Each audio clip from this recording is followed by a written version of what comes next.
What's the difference between being desperate and being available? Because most women wonder why men start talking to them and stop suddenly. Well, I'm going to be answering your question in this video. Sit back down.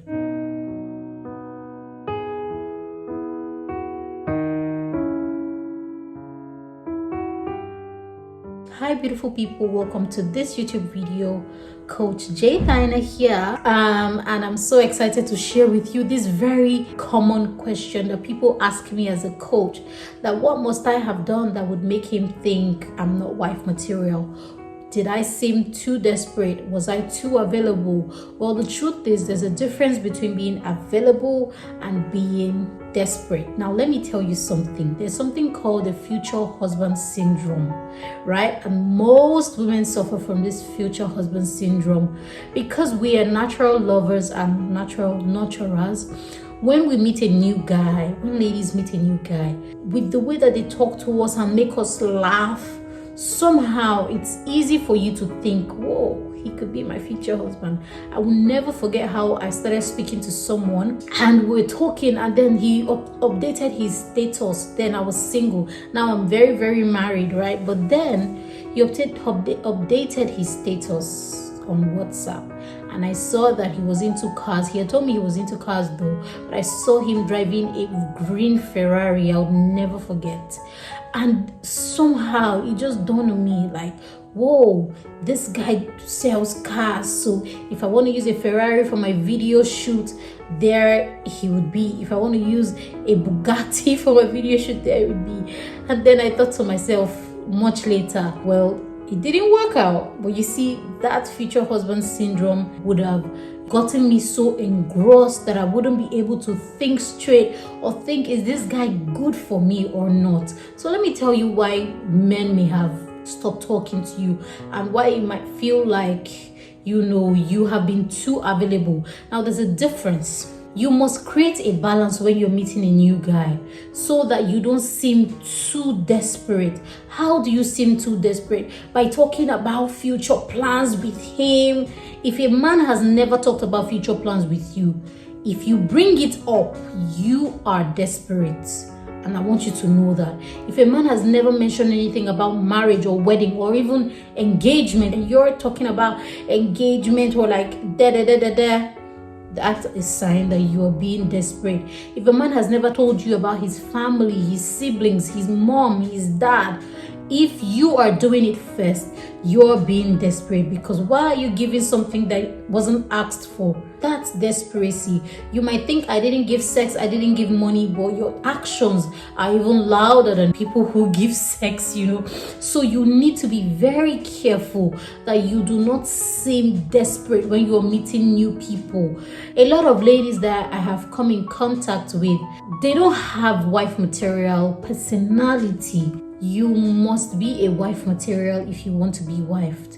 I hate to say this, but most of you focus so much on the wedding and you don't give any tiny bit of focus to the marriage. Let me tell you something. If you've never been coached, like as a single girl, you've never gotten coaching from a married person or like a relationship coach or somebody who has done it before, like who has experience and is happy in their relationship, sorry, I don't know if you're ready for marriage.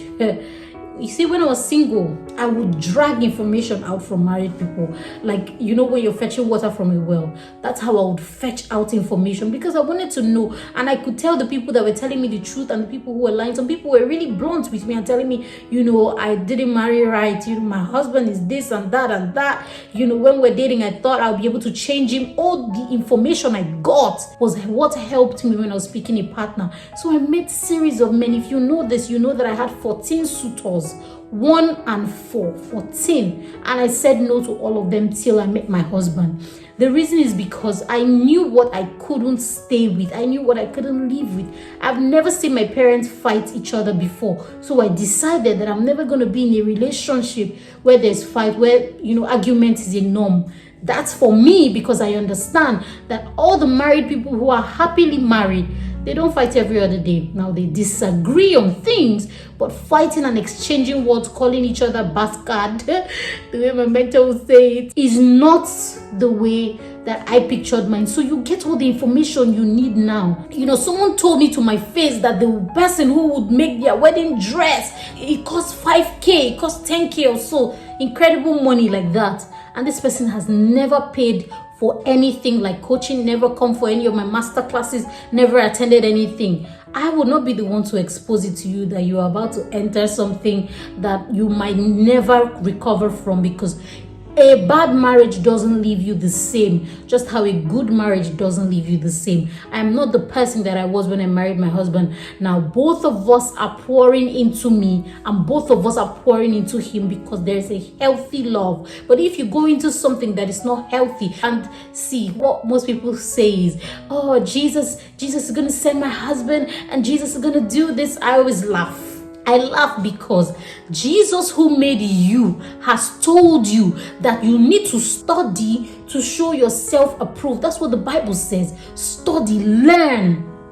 Learn to show yourself approved. Learn to show yourself approved. So if you don't want to go through his principles and you're expecting him to give you a magical wedding, and my engagement has to be planned in the moon and all the crazy things that females think of, I just know that they're not ready.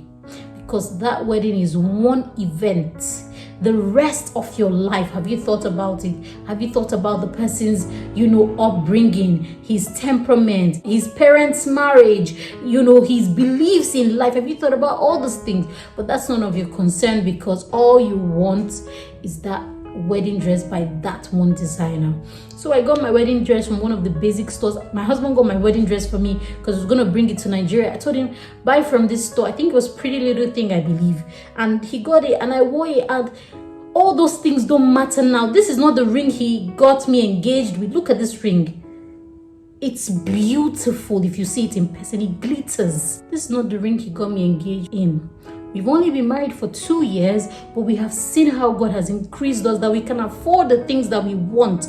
But you see, most people want to afford everything in the beginning, and that's why you're still single. You are desperate because you want someone to save you from your life. That's not what marriage is. If you're already whole in yourself, all the wedding, all the rings, all the dresses would not matter to you, because you know that those things don't make a beautiful marriage. What makes a beautiful marriage is you. So if I can tell you for free that, are you desperate or are you available? It's really in the things that you want through this relationship.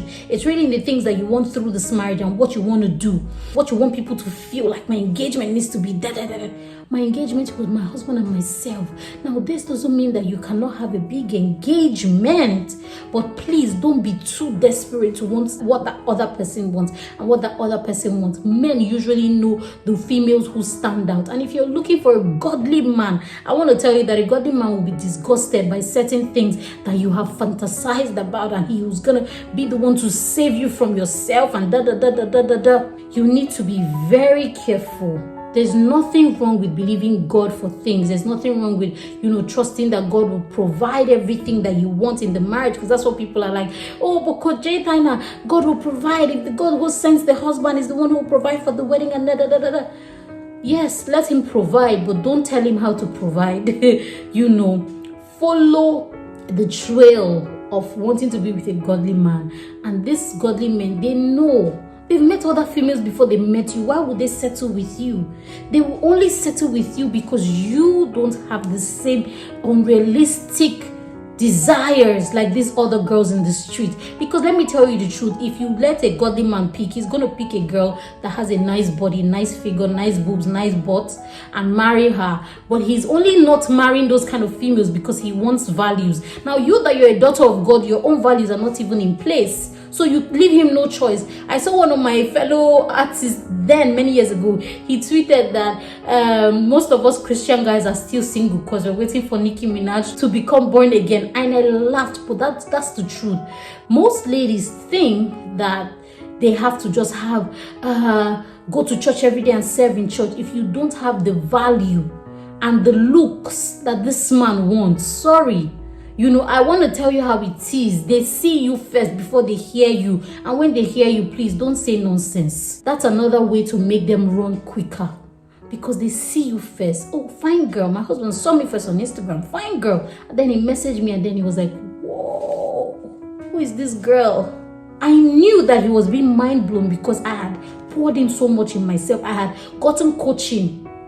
I had over 4 coaches, all married people, helping me, navigating me, telling me this one, yeah. These are the things you need to look out for. These are the things you need now, so that it helps you in your picking. Most people marry the first person who says, I want to marry you. That's not the way to do it.